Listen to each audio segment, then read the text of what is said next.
आप सभी को मेरा नमस्कार। मैं भुवनेश्वर ब्लेसिंग टीम से रूमा the Buddha's wife the path of awakening together को हिंदी में अनुवाद करने की एक छोटी सी कोशिश कर रही हूँ। आज के इस अध्याय की शुरुआत इन पंक्तियों से करते हैं। इससे मेरा दिल टूट गया। मठ में यशोधरा जी अपने सारे नौसिखी सन्यासिनियों से ये कहती हैं।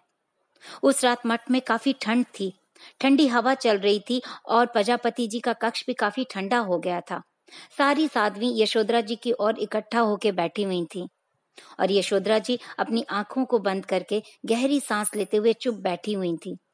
प्रजापति जी भी अपनी आंखों को बंद करके अपने सामान्य सांस के साथ जुड़ी हुई थी। ऐसा लग रहा था मानो एक सुकून की नींद में हो। फिर यशोधरा जी अपने शांत स्वर में आगे की कहानी को ले जाती हैं और कहती हैं, बाकी दिन की तरह चन्ना आते हैं और उन्हें और राहुल के साथ चुपचाप बैठ जाते हैं। फिर यशोधरा जी चन्ना को कहती हैं, उनका दिल काफी दुखी है, नायला के लिए और उसके पति के लिए।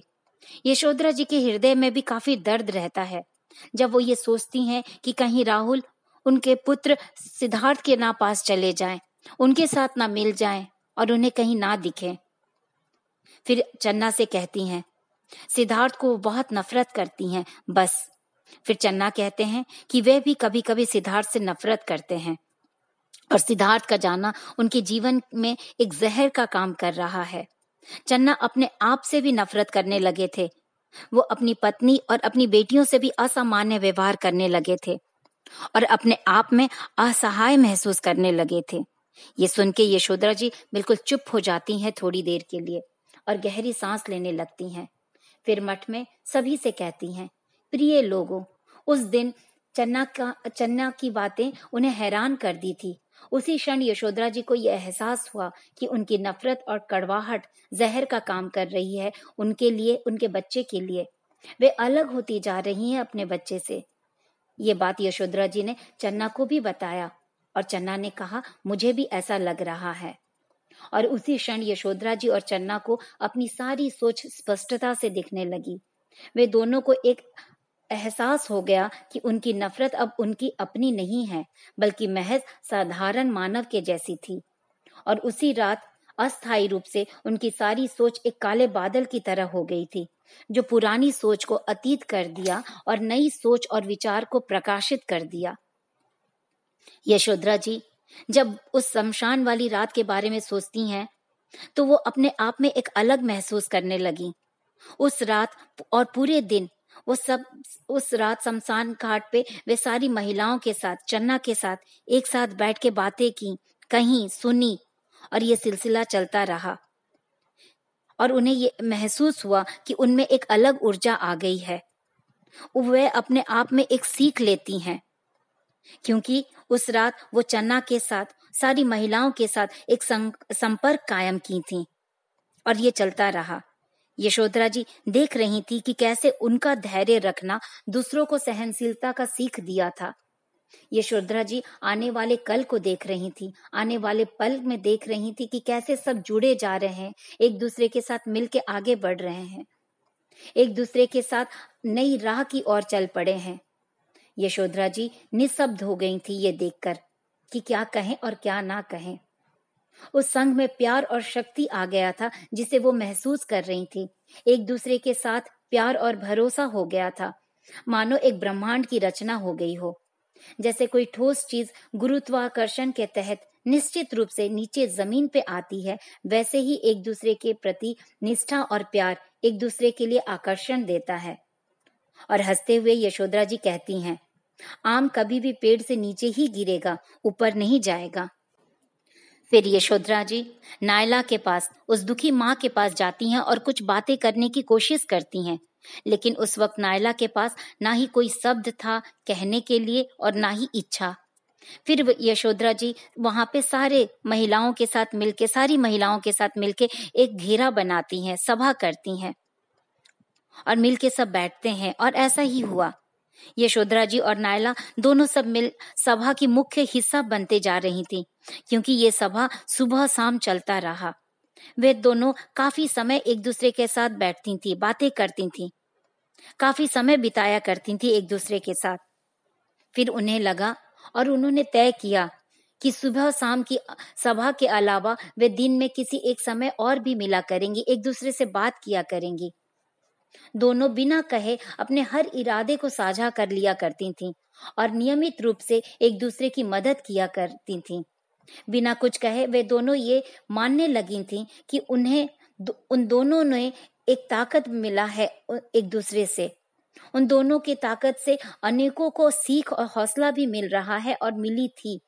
दोनों एक आदर्श बन गई थी उस सभा के लिए, और उस सभा में उन्होंने एक अपना नाम दिया, आध्यात्मिक मित्रता का। यशोधरा जी और नायला एक दूसरे को आध्यात्मिक मित्र कह के पुकारने लगी थी, और ये देखकर अन्य महिलाओं में भी व्यक्तिगत मित्रता की विकास होती गई, यशोधरा जी और नायला के मित्र की तरह। यशोधरा जी अपने और चन्ना की दोस्ती को भी आध्यात्मिक मित्रता की मान देती हैं। यशोधरा जी अपने आप में बदलाव देखने लगी थी, महसूस करने लगी थी, और धीमे स्वर में कहती हैं, पहले वो ज्यादा से ज्यादा अपने जीवन से कुछ और नहीं, बस यही उम्मीद रखती थी कि उन्हें कोई दुख, कोई पीड़ा और कोई घबराहट ना हो, सब चीज खत्म हो जाए। लेकिन अब वे समझ गई थी कि उनकी पीड़ा समाप्त हो चुकी है, और नहीं भी हुई है तो उन्हें फर्क नहीं पड़ रही है, क्योंकि एक वे ऐसी चीज की झलक देख रही थी जो इससे भी बहुत बड़ी थी, इनके और इनके दुखों से बड़ी थी, जो ना ही उसकी झलक दिखा सकती थी, ना ही किसी को समझा सकती थी। यशोधरा जी पहले बस एक असंभव छवि के पीछे थीं, जो अपने यात्रा में सिद्धार्थ के साथ जुड़ने के लिए कल्पना किया करती थीं। वे सोचती थी कि क्या अपने जीने के लिए उन्हें सिद्धार्थ के साथ रहना चाहिए, रहने की कोशिश करनी चाहिए, या सिद्धार्थ की उपस्थिति को अपने दिल से मिटा देनी चाहिए। वे अपने आप में संदेह किया करती थी, आश्चर्य किया करती थी, लेकिन और अपने आप में कोई वास्तविक विकल्पता ढूंढती थी कि क्या करें। लेकिन इस सभा में आने के बाद उन्हें बहुत सारी चीज स्पष्टता से दिखने लगी, उन्हें एक उम्मीद दिखने लगी, और अपने आप में एक ऊर्जा आ गई। यशोधरा जी सबसे कहती हैं, मरने की इच्छा के क्षण में मैंने जीने के लिए चुना। यानी जब यशोधरा जी ने जीने का विकल्प ना ही तो किसी के लिए, प्रजापति जी के लिए लिया था, और ना ही किसी और के लिए, बल्कि कुछ और ही कारण था। एक स्मरण की लहर की अनुभूति होती है उनमें, यशोधरा जी में और बाकी सब में, क्योंकि ये सभा का था, इस सभा के सारी महिलाओं के साथ का था। और कहती हैं, हमने जीने के लिए चुना, और इस यात्रा पे निकल पड़ती हैं सबके साथ। यशोधरा जी शांत और चुप हो जाती हैं, हर कोई भावुक हो जाता है उसी क्षण। सब उनकी बातें सुन के चुप हो जाती हैं, क्योंकि ये यात्रा सिर्फ यशोधरा जी की अकेले की नहीं थी, बल्कि सबके साथ सामूहिक यात्रा थी, जो उस पवित्र रात सबके साथ उन्होंने एकत्रित होकर किया था। फिर यशोधरा जी अपनी कहानी को आगे ले जाती हैं और कहती हैं, मुझे समझ में आ गया कि जब उस उपवन में, उस महल में वो सबके साथ सभा किया करती थी, तो उन्हें बहुत सारी चीज सीखने को मिली। वो बहुत कुछ कहती थी, समझती थी, और शिक्षण और अभ्यास की एक खोज भी किया उन्होंने, जहां सबके साथ मिलकर स्पष्टता के साथ अपने विचारों को कहती थी, रखती थी, दूसरों को सुनती थी और समझाती थी। जिसे यशोधरा जी कहती हैं, दूसरों के साथ अभ्यास या संबंध परक अभ्यास हुआ। यशोधरा जी फिर कहती हैं, जब आप किसी पवित्र संघ के साथ जुड़ते हैं, आप में एक सकारात्मक ऊर्जा आ जाती है, दूसरों के साथ जिंदगी जीने का ढंग बदल जाता है और सुनने की गहराई हो जाती है। एक नई तरह की कंपन होती है सभा में, अपने आप में सत्यता आ जाती है, सब में एक दया और करुणा का संचार हो जाता है पूरी तरह से। यशोधरा जी फिर याद करती हैं प्रजापति जी की कुछ खूबसूरत सी शब्द, हम स्वयं में मंदिर हैं। क्योंकि प्रजापति जी जब सभा किया करती थी, घेरा बनाया करती थी, सबको जोड़ती थी एक साथ, उस घेरे में सब में अपने आप में पहले से ज्यादा शक्तिशाली महसूस किया करती थी। सब जब जिंदा दिली से भर जाती थी, एक दूसरे के लिए संतुलित, आभारी, दयालु और चिंतित रहने लगी थी। वे सब का रिश्ता एक दूसरे के प्रति निकटता और आभार युक्त हो गया था। एक सुलझी हुई सोच विचार के साथ एक दूसरे को मानने लगी थी, एक दूसरे के साथ रिश्ते का नींव रखा किया करती थी, एक दूसरे को समझ जाया करती थी, एक दूसरे के लिए एक दूसरे का साथ, एक दूसरे के प्रति भरोसा और समझ ही अनमोल हुआ करता था और यही जीवन की केंद्र बिंदु बन गई थी। संपूर्ण मानव जीवन के लिए अनमोल था। जीवन जीना अनमोल अकेले रह के नहीं हो सकता है, बल्कि सबके साथ मिलके ही हो सकता है। चाहे वो पेड़ पौधा हो, पत्थर हो, मिट्टी हो, खनिज पदार्थ हो, जानवर हो, पक्षी हो, चाहे कोई भी हो, हर जीवित चीज के साथ मानव का रिश्ता जुड़ सकता है।